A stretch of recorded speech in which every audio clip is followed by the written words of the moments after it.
ನಮಸ್ತೆ ವೀಕ್ಷಕರೇ, ಎಲ್ಲರಿಗೂ ಸವಿತಾಸ್ ಹೋಮ್ ಕಿಚನ್ಗೆ ಸ್ವಾಗತ. ನಮ್ಮ ಇವತ್ತಿನ ರೆಸಿಪಿ ವೆಜಿಟೇಬಲ್ ಪಲಾವ್. ಬಾಸುಮತಿ ರೈಸಲ್ಲಿ ಪರ್ಫೆಕ್ಟಾಗಿ ಪಲಾವ್ ಹೇಗೆ ಮಾಡೋದು ಅಂತ ಇವತ್ತಿನ ವಿಡಿಯೋದಲ್ಲಿ ನೋಡೋಣ. ಇನ್ನೂ ಯಾರೆಲ್ಲ ಸಬ್ಸ್ಕ್ರೈಬ್ ಆಗಿಲ್ಲ ಪ್ಲೀಸ್ ಈಗಲೇ ಹೋಗಿ ಸಬ್ಸ್ಕ್ರೈಬ್ ಮಾಡಿ. ಈಗ ಶುರು ಮಾಡೋಣ. ಮೊದಲಿಗೆ ಬಾಸುಮತಿ ರೈಸ್ ಆಗಿರೋದ್ರಿಂದ ನೆನೆಸಿಡಬೇಕು. ನಾನಿಲ್ಲಿ 2 ಗ್ಲಾಸ್ ಬಾಸುಮತಿ ರೈಸ್ನ ತೊಗೊಂಡು ಇದನ್ನು ಚೆನ್ನಾಗಿ ತೊಳೆದು 20ರಿಂದ 25 ನಿಮಿಷ ನೆನೆಯೋದಕ್ಕೆ ಬಿಡ್ತೀನಿ. ಈಗ ಸ್ಟವ್ ಹಚ್ಚಿ ಕುಕ್ಕರ್ ಇಟ್ಕೊಳ್ಳೋಣ. ಇದಕ್ಕೆ 8ರಿಂದ 10 ಸ್ಪೂನ್ ಆಗೋಷ್ಟು ಎಣ್ಣೆ, ಒಂದು ಅರ್ಧ ಚಮಚದಷ್ಟು ಸಾಸಿವೆ ಹಾಕ್ಕೊಳ್ತಾ ಇದ್ದೀನಿ.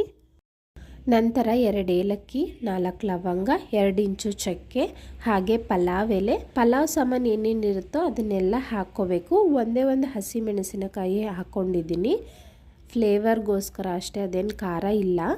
ನೋಡಿ, ಅದನ್ನು ಎಣ್ಣೆಯಲ್ಲಿ 1 ನಿಮಿಷಗಳ ಕಾಲ ಫ್ರೈ ಮಾಡಿದ್ರೆ ನಮ್ಗೆ ಆ ಫ್ಲೇವರ್ ಎಲ್ಲ ಎಣ್ಣೆಯಲ್ಲಿ ಬಿಡುತ್ತೆ. ನಂತರ ಇಲ್ಲಿ 3 ಮೀಡಿಯಮ್ ಸೈಜ್ನ ಈರುಳ್ಳಿನ ಕಟ್ ಮಾಡಿ ಉದ್ದುದ್ದ ಕಟ್ ಮಾಡಿ ಸೇರಿಸ್ಕೊಂಡಿದ್ದೀನಿ. ಈರುಳ್ಳಿ ಬಣ್ಣ ಚೇಂಜ್ ಆಗೋವರೆಗೂ ಸ್ವಲ್ಪ ಫ್ರೈ ಮಾಡಬೇಕಾಗುತ್ತೆ. ಒಂದು 2ರಿಂದ 3 ನಿಮಿಷ ಫ್ರೈ ಮಾಡ್ಕೊಳ್ಳಿ. ನಂತರ ಇಲ್ಲಿ 5ರಿಂದ 6 ಎಸಳು ಬೆಳ್ಳುಳ್ಳಿ ಹಾಗೂ 1 ಇಂಚು ಶುಂಠಿನ ನಾನು ಚೆನ್ನಾಗಿ ಜಜ್ಜಿ ಸೇರಿಸ್ಕೊತಾ ಇದ್ದೀನಿ. ನೀವು ಶುಂಠಿ ಬೆಳ್ಳುಳ್ಳಿ ಪೇಸ್ಟ್ ಇದ್ರೂ ಸೇರಿಸ್ಕೋಬೋದು. ಫ್ರೆಶ್ ಆಗಿ ಹಾಕ್ಕೊಂಡ್ರೆ ಆ ಫ್ಲೇವರ್ ಇರುತ್ತೆ ಅಂತ ನಾನು ಈ ರೀತಿ ಹಾಕ್ಕೊಂಡಿದ್ದೀನಿ.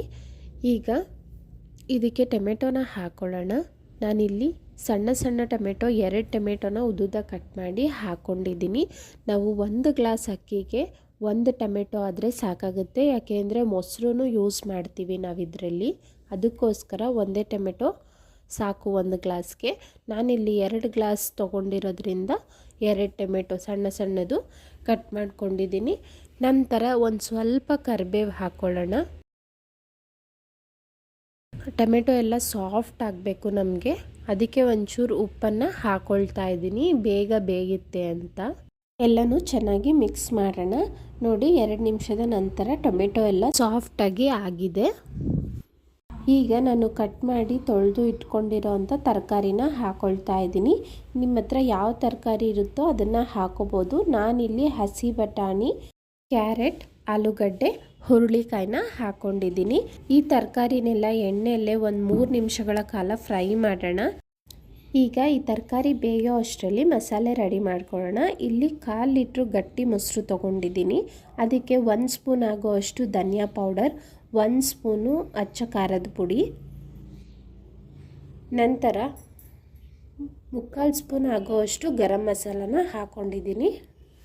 ಬೇಕು ಅಂದರೆ ನೀವು ಸ್ವಲ್ಪ ಅರಿಶಿಣನೂ ಸೇರಿಸ್ಕೋಬೋದು, ಬಣ್ಣ ಚೆನ್ನಾಗಿ ಬರುತ್ತೆ. ಈಗ ಯಾವುದೇ ರೀತಿ ಗಂಟಿಲ್ಲದೆ ಮಸಾಲೆ ಹದಕ್ಕೆ ಇದನ್ನು ಚೆನ್ನಾಗಿ ಮಿಕ್ಸ್ ಮಾಡ್ಕೊಳ್ಳೋಣ.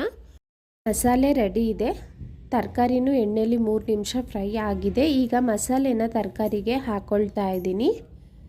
ನೋಡಿ, ತುಂಬ ಗಟ್ಟಿ ಇದೆ. ಒಂದು ಸ್ವಲ್ಪ ನೀರು ಹಾಕಿ ನಾನು ಈ ಮಸಾಲೆಗೆ ಹಾಕ್ಕೊಳ್ತಾ ಇದ್ದೀನಿ. ಇದನ್ನೆಲ್ಲ ಚೆನ್ನಾಗಿ ಮಿಕ್ಸ್ ಮಾಡ್ಕೊಳ್ಳೋಣ. ಹಸಿ ಮಸಾಲೆ ವಾಸನೆ ಹೋಗೋವರೆಗೂ ಇದನ್ನು ಮೀಡಿಯಮ್ ಫ್ಲೇಮಲ್ಲೇ ಇಟ್ಟು 3ರಿಂದ 4 ನಿಮಿಷಗಳ ಕಾಲ ಫ್ರೈ ಮಾಡ್ಕೋಬೇಕಾಗುತ್ತೆ.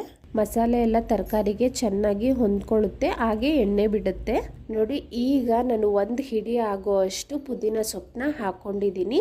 ಪುದೀನೂ ಅಷ್ಟೇ ಒಳ್ಳೆ ಫ್ಲೇವರ್ ಕೊಡುತ್ತೆ. ಹಸಿ ವಾಸನೆ ಹೋಗೋವರೆಗೂ ನಾವು ಚೆನ್ನಾಗಿ ತಿರುಗಿಸ್ಕೊಡ್ಬೇಕು. ನಂತರ 1 ಸ್ಪೂನ್ ಆಗೋ ಅಷ್ಟು ಕಸ್ತೂರಿ ಮೇಥಿನ ಹಾಕ್ಕೊಳ್ತಾ ಇದ್ದೀನಿ. ಒಳ್ಳೆ ಬಣ್ಣ ಬಂದಿದೆ. ನೀವು ಯಾವುದೇ ಫುಡ್ ಕಲರ್ ಯೂಸ್ ಮಾಡ್ದೇ ಅರಿಶಿನ ಹಾಗೂ ಕಾಶ್ಮೀರಿ ಚಿಲ್ಲಿ ಪೌಡರ್ನ ಯೂಸ್ ಮಾಡಿದ್ರೆ ಸಾಕು, ನಮಗೆ ತುಂಬ ಚೆನ್ನಾಗಿ ಬರುತ್ತೆ. ನೋಡಿ, ಎಣ್ಣೆ ಬಿಟ್ಟಿದೆ, ಮಸಾಲೆನೂ ಚೆನ್ನಾಗಿ ಫ್ರೈ ಆಗಿದೆ. ಈಗ ನಾನು ನೆನೆಸಿ ಇಟ್ಟಿರೋ ಅಂಥ ಅಕ್ಕಿನ ಹಾಕ್ಕೊಳ್ತೀನಿ.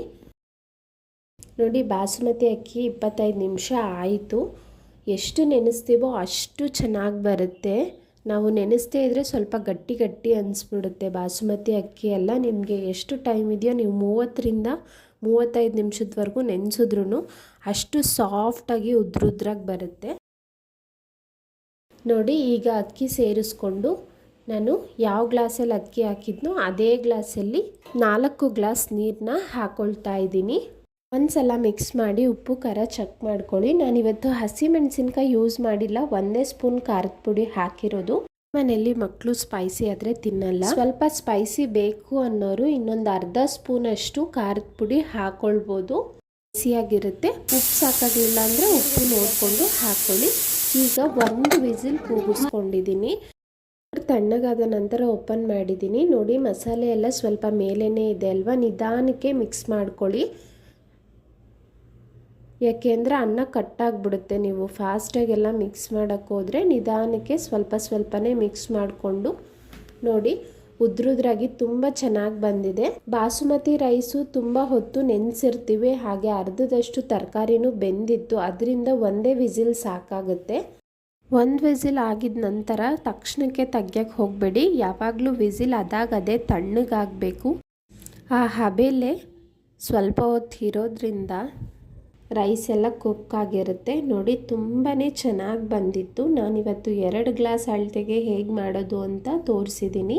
ಏನಾದರೂ ಅಕ್ಕಿ ಹೆಚ್ಚಿಗೆ ಹಾಕ್ಕೊಂಡ್ರೆ ಮಸಾಲ ಐಟಮ್ಸನ್ನು ಡಬಲ್ ಟೈಮ್ ಹಾಕ್ಕೊಂಡು ಮಾಡಿ ನೋಡಿ, ತುಂಬ ಪರ್ಫೆಕ್ಟಾಗಿ ರುಚಿಯಾಗಿ ಬಂದಿರುತ್ತೆ. ನಮ್ಮ ಇವತ್ತಿನ ರೆಸಿಪಿ ನಿಮಗೆಲ್ಲ ಇಷ್ಟ ಆಗಿದರೆ ಲೈಕ್ ಮಾಡಿ, ಶೇರ್ ಮಾಡಿ. ಹಾಗೆ ಇನ್ನೂ ಯಾರೆಲ್ಲ ಸಬ್ಸ್ಕ್ರೈಬ್ ಆಗಿಲ್ಲ ಪ್ಲೀಸ್ ಈಗಲೇ ಹೋಗಿ ಸಬ್ಸ್ಕ್ರೈಬ್ ಮಾಡೋದನ್ನು ಮರಿಬೇಡಿ. Thank you.